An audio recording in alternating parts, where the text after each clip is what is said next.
throughout my life, I battled the illness, the sickness of addiction through my 20s, 30s, and the beginning of my 40s was chasing drugs. I was married, my husband deceased now.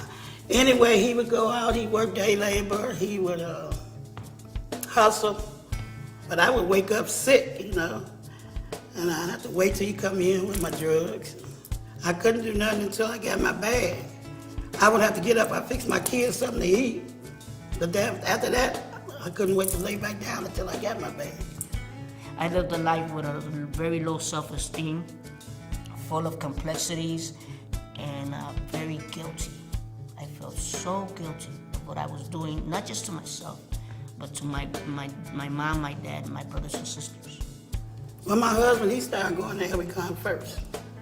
I started noticing him that he wasn't getting in his bags so early. He would wake up in a good mood and all that. So he really, by me watching him, he encouraged me to go to Rincon.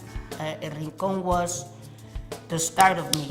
Rincon helped me start to realize that I needed help, and Rincon was the first place that God put to me that opened the doors and said, "Come on, Jimmy, let's help you."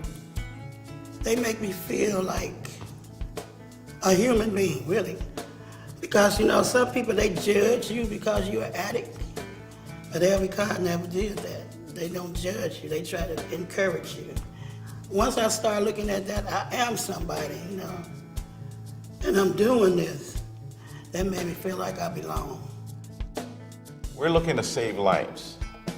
What we want to do is take them to the next level, which is guide them into changing those habits, obviously, and possibly going back to educate themselves, seek employment, restructure their family life, which might be fractured because of all the problems they've been facing. Just give the person an opportunity to have a new perspective on life. Because there's such a need and a minimum amount of money, it's really easy for facilities to just pick the people that it's really easy to help and exclude everyone else. But I don't know that many people really extend themselves to that next step. And I think that's what makes Rincon different. We have case managers that actually walk individuals through their needs, and we try to retrofit their needs, whatever they may be. So basically, it's not just treat them for drug abuse, it's treat them for life and treat them for a change in their life. As other organizations go through their issues of funding, this organization has been saying, regardless of what happens tomorrow, at least for today, we are going to provide the best possible service, a genuine service that the clients will make a positive change. Unfortunately, drug abuse doesn't go away, so we're forced to upkeep that service. But we expanded it. We found that our community was also having, as other communities, alcohol problems. So DUI became prevalent in the needs of our people. The court system caught up with them with their problems, and so we do DUI, we do anger management, we do gambling. We also have, through the Illinois Department of Transportation, a program where we're able to give car seats to children so that the children are safe when they travel with the family. Texting while driving, that has become something that is taking lives, and it's prolific throughout the nation. So that's something that we're involved in. We also need to look at other programming that has to do with domestic violence, that has to do with teaching our young adults who have children parenting skills. So everyone who comes here gets tested for communicable diseases. They get a full panel of lab work to look at liver, kidney, cardiac, all of those functions.